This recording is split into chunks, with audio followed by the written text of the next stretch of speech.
Hi, it's Grace. And Kayla. And we just wanted to stop in and give you guys a little update on how our flip phone journey has been going. It's been 5 months now, and I feel like it's a success so far. Yeah, I mean, we know where we are. We aren't lost in the middle of nowhere. Overall, it's only been a couple times my paper maps have failed me, but still managed to reach the destination, so that's good. At first, when I first had the flip phone, I felt like I was spending more time on my phone. Not because I was wasting time, but because it was taking me more time to text than ever. And Grace, I don't know if you guys have heard of T9 text, but Grace, did you know what it was? No, for I don't know, weeks.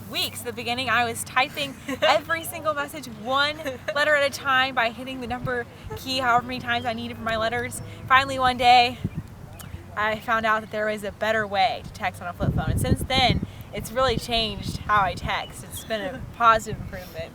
How would you say the picture quality on the Dumbphone is? Picture quality on the Dumbphone leaves a lot to be desired, let's just say that much. When I send her pictures from Dumbphone to Dumbphone, it works okay. Try to send a picture to someone else, they really don't know what the picture is of.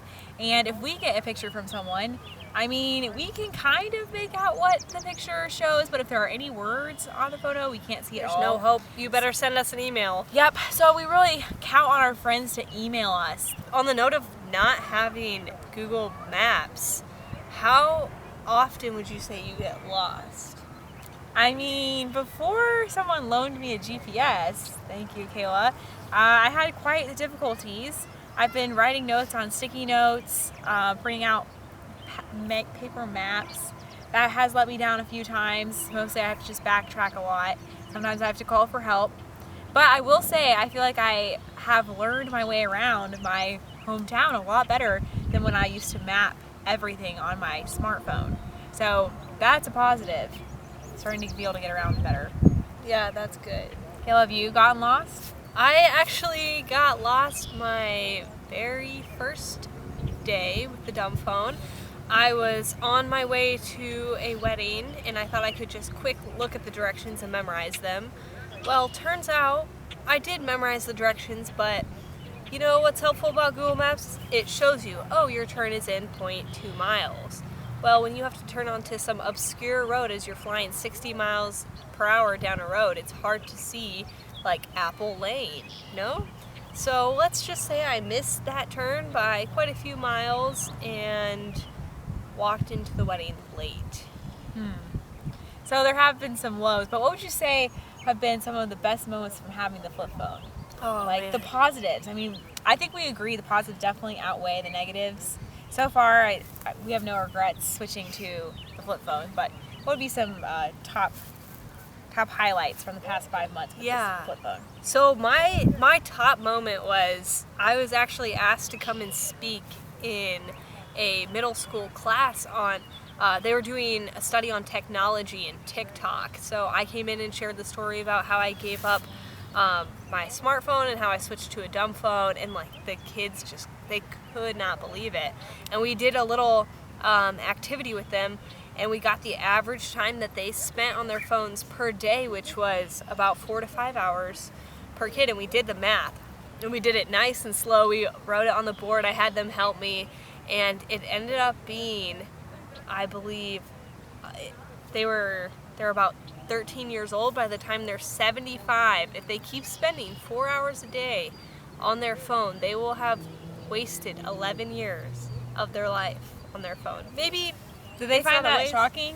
Yeah, the kids were blown away. They said, put us in the world record books. Not in a good way. Not in a good way. Yeah. Yeah, so the phone's definitely given us some opportunities. So that's been a good thing to be able to share with people why we have the flip phones. Yeah, I don't think it's necessarily given me more time like I initially thought was going to happen, but it definitely has reduced my distractions. And I feel like it's nice not to feel like I'm tied to my phone. And the fact that I can only text and call on it means that I'm not on all the stuff that was kind of wasting my time in the beginning. So it kind of I feel like it streamlined, simplified my communication and life that way, so I'm not being bombarded all the time by work emails and apps and messages and all the stuff people feel like they need to send you when you have a smartphone. Grace, I know beforehand you said you just felt like you were so attached to your phone in the sense of like when you didn't have it or you didn't know where it was, you were kind of freaked out. Do you still have that same feeling now that you have a flip phone? Thankfully, that feeling has gone away, which has been really great. I've been able to leave my phone at home frequently, and I don't even have it with me now on this bike ride in this random city.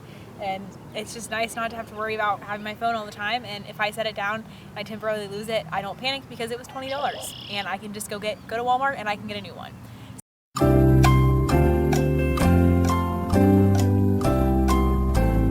The flip phones are able to receive emojis.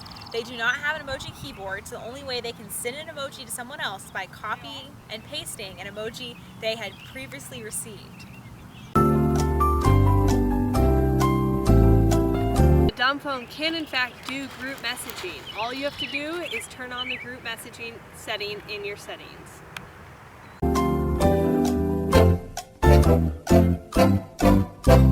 Quality of the flip phone is really not that great. When you call someone, you have to open it up and talk directly into the speaker, and then you have to turn it like this to hear them, or upside down, and then they can't always hear you. Sometimes the voices are a little fuzzy, and the person on the other end is like, "Are you there? Are you there?" I'm like, "Yeah, I'm still here." They say, "I can't hear." Okay, well, how's the call quality? Yeah, so it's like every time I call, it sounds like either to the other person or to me, it sounds like I'm in a tunnel. And the person sounds very far away and distant, kind of like you're whispering into the tunnel, or the calls just randomly drop. So my conclusion is that these phones, even though they're cheap, the quality is cheap.